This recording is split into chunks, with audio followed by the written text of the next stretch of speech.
अहाना अब दादाजी के घर जाने वाली है और जैसे ही दुर्गा देवी को इस बात का पता चलता है, अर्जुन उसके हाथ में तलाक के कागज देने की तैयारी कर रहा होता है। दंगल टीवी के मोस्ट पॉपुलर शो बड़े घर की छोटी बहू के आने वाले एपिसोड में दर्शक एक बेहद दिलचस्प मोड़ देखने वाले हैं। ठाकुर हवेली की ऊंची दीवारें और नक्काशीदार दरवाजे उस सन्नाटे की गवाही देते हैं जिसमें कभी अहाना की खनकती हंसी गूंजा करती थी। सुबह की ओस जैसी कोमल, सलीकेदार और समझदार अहाना की मुस्कान हालात ने कहीं गहराई में दफना दी थी।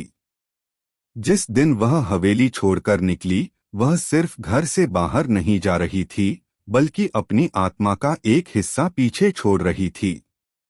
मायके पहुंचकर उसे भरोसा था कि माँ का आंचल उसे सहारा देगा, लेकिन वहां भी उसे समाज के डर और मजबूरी का सामना करना पड़ा। रात भर रोने के बाद उसने ठान लिया कि अब किसी के सहारे की उम्मीद नहीं करेगी और अपनी लड़ाई खुद लड़ेगी। शहर के एक छोटे, सीलन भरे कमरे से उसने अपनी नई जिंदगी शुरू की। नौकरी के फॉर्म, रिजेक्शन मेल, खाली पेट, किराया चुकाने के लिए जेवर गिरवी रखना, हर तकलीफ का सामना करके उसने खुद को मजबूत बनाया। रातों को जागकर उसने कोडिंग, डिजिटल मार्केटिंग जैसी नई स्किल्स सीखी और वक्त के साथ खुद को नया रूप दिया। आखिर वह सुबह आई जब उसे एक प्रतिष्ठित मल्टीनेशनल कंपनी से सीनियर मैनेजर की जॉब मिली, 1 लाख रुपए महीने के वेतन के साथ।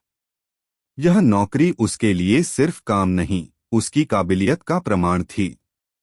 उसी दिन उसने फैसला किया कि अब वह हवेली लौटेगी, लेकिन इस बार टूटकर नहीं, बल्कि अपने दम और सम्मान के साथ। शानदार काली सेडान और खूबसूरत साड़ी पहनकर जब वह हवेली पहुंची तो पूरे आंगन में सन्नाटा छा गया। दरबान से लेकर नौकर तक हर कोई उसे देखकर स्तब्ध था। दुर्गा देवी बाहर आईं और अहाना को सीने से लगा लिया, मानो उन्हें खोई हुई अपनी बेटी वापस मिल गई हो। अर्जुन दूर खड़ा सब देख रहा था।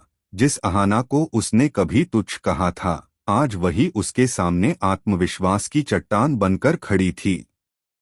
हवेली में एक तरफ गर्व की रोशनी चमक रही थी, तो दूसरी तरफ बुआ जी की आंखों में ईर्ष्या की आग। कहानी यहाँ से एक नए रोमांचक मोड़ की तरफ बढ़ रही है।